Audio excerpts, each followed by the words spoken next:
আজকে কুমিল্লা যাওয়ার পথে এক আজব ঘটনা ঘটলো, পুরো ব্লগটা দেখলে আপনারা বুঝতে পারবেন।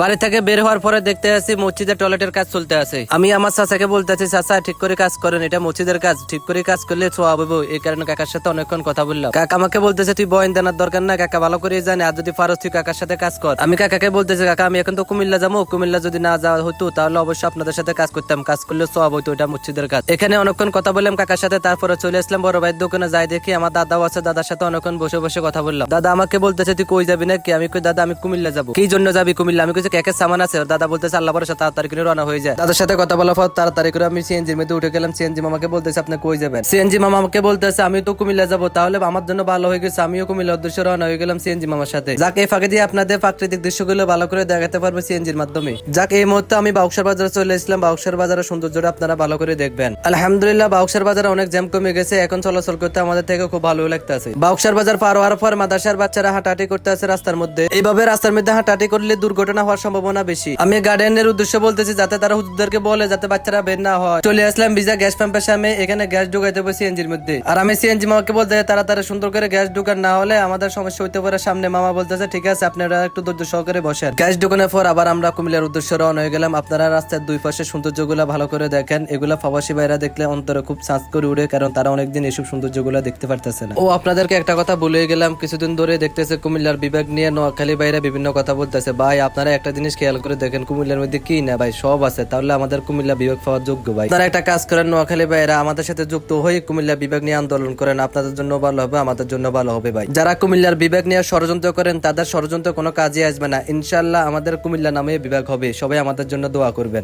যাক অনেক বেশি অনেক কথা বললাম, কথা বলতে বলতে চলে আসলাম জাঙ্গালিয়া বাস স্টেশন। এখানে সব ধরনের বাস পাওয়া যায়, যেখানে ইচ্ছে এখানে যেতে পারবেন এখান থেকে। আমি এখন সিএনজি থেকে নেমে গেলাম। নেমে যাওয়ার পর সিএনজি মামাকে বলতেছে কত টাকা দিতে হবে? সিএনজি মামাকে বলতে আছে 30 টাকা দিলে হবে। আমি মনে মনে চিন্তা করলাম কি আমার কপাল কি আজকে ভালো নেই, 30 টাকা দিয়ে কুমিল্লা চলে আসলাম। যাক আলহামদুলিল্লাহ আল্লাহর কাছে শুকরিয়া জানাই, কপাল আজকে ভালো ছিল, এই জন্য আমি 30 টাকা দিয়ে কুমিল্লা চলে আসলাম। এখন আমি অটোর মধ্যে উঠে আমার গন্তব্যস্থানে চলে যাচ্ছি। আপনাদেরকে একটা কথা বলতে চাচ্ছি, আল্লাহর উপরে তাওয়াক্কুল করে বের হয়ে যাবেন, ইনশাআল্লাহ সহি সালামতে আবার বাড়িতে পৌঁছে আসবেন। এখন আমি চলে আসলাম আমাদের সেই মার্কেট, যে মার্কেটে আমি কেকের সামানগুলো পাওয়া যায়। এখানে সব ধরনের কেকের সামান পাওয়া যায়, বিভিন্ন দোকান আছে কেকের দোকান। আজকের ব্লগটা এই পর্যন্ত। যদি আমার ব্লগটা ভালো লেগে থাকে তাহলে অবশ্যই লাইক কমেন্ট শেয়ার করে আমার পাশে থাকবেন। আল্লাহ হাফেজ।